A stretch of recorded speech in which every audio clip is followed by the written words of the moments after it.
Hello guys and welcome to Reborn with Michael Watson. Today we're talking about what does it take to be a happy person? How can we live a happy life? And I'm going to make this one short and sweet because I know if you're watching a video like this, you want answers and you want them fast.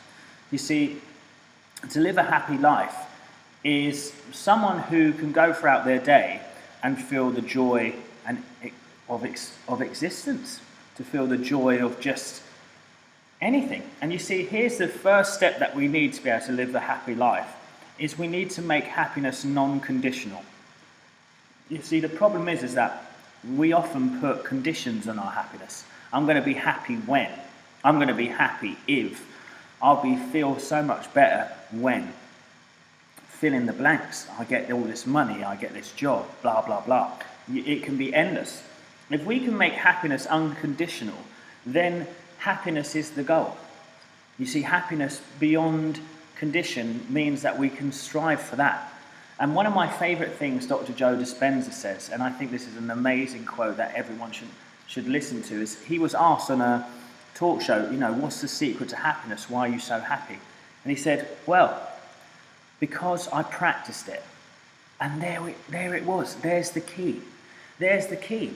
We need to start to fire and wire connections in our brain that result in us being happy, result in us feeling the joy of life. We need to practice and learn how to be happy. You see, what we often forget is that because we've reacted to life so much, we've learned how to be sad, we've learned how to be frustrated, guilty, you name it, we've learned it, okay? So if we can learn those feelings, then surely we can learn to feel happy. Now here's some tools that I try to use on a daily basis. Now, we're all humans. You're not always going to be happy. You're going to react, with how long are we going to stay in that moment, though? Do you know what I mean? So here's the tools that I use to help bring me back to that, happiness state, let's call it. The first tool is to become as present as possible in your life. So as you're doing something, give it your full attention. Focus on that and try to stay so cleanly in the moment. Why meditation is a great tool and seems to improve people's happiness. Not only do you make physical changes within the brain, and the sort of part of your brain that is associated with stress and fear and other things starts to shrink, whereas the part of your brain for creativity and expression and joy starts to grow. But also I believe that is because when we are present, we are not thinking about the past or the future, our problems or our fears or our past problems and fears. We're just staying in the present moment. And what is the natural capability of the human mind when we're present? It is to feel safe, secure, and happy. Okay? So actually a natural state of being for us is to feel happy. So once we start to reason that in our mind, we're going to work hard to become present.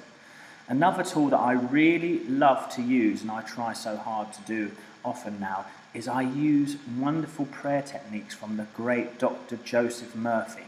Now, he is fantastic. Now, this prayer I use every day. And I want you to think about this prayer. This is like your affirmation. So when you do react to life, you can affirm this. And I want to say this. It's this. It goes, I live in joyous expectancy of the best, and the best always comes to me. I trust the process of life. God blesses my life with his infinite love and joy. I am where I'm meant to be, doing what I love to do, and I'm infinitely prospered, and I'm infinitely blessed. That is the prayer that I like to say a lot. And the thing about this is I'm laying a seed. I'm training my thoughts to go to that place rather than go to where they want to go, where it's fear, doubt, and all of those sort of different shenanigans, So we're trying to train the brain to feel happy. So now we realize that actually the other process that we need to take then if we're training is that mental rehearsal is vital for training the brain and the mind to do as we wish. So you want to quiet your mind, sit in a space where you can disconnect from life and all your troubles, and you need to start to have a vision of how you would walk, act, talk and be. You see, the prayer I gave you before, that's to use on a sort of regular basis just to reinform this, but we need to see the vision of it too. So you need to see yourself as a happy person. You need to practice it in your mind, and then you'll practice it in your body. But here's the final step. As you walk about your day, you need to walk just like you did in the vision. You need to act and react just like you did in the vision. You need to live as a happy person. And you need to almost fake it till you make it. You keep going. But I tell you what's happened for me over the last few weeks in particular. I kept doing it. Any time that my mind went to negativity, I would affirm the opposite. So you must totally become the guard of your mind. Affirm with belief and feeling, knowing that what you're doing is making a difference. So I used to keep hold of that vision. Affirm with feeling, knowing that my affirmations are laying seeds in my subconscious mind that are going to express themselves in my daily life. And I would affirm it with love. And I'd start to walk, talk, and be a happy person. And less I have to keep guard on my mind, because my mind's natural state of being now is to go more towards happiness and appreciation. So we need to do that. The final bonus tip is you need to start living in a state of gratitude. Just say thank you for everything. Thank you as you walk. Thank you for my breath.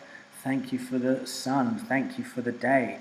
Thank you for my family. Thank you for my job. Thank you for the water in my tap. Thank you for this lovely bath. Whatever it is, the attitude of gratitude breeds happiness. Thank you guys. This is Reborn with Michael Watson. Please like, share and subscribe. Comment down below. Are you living your best life? Are you living a happy life? Let me know. Take care.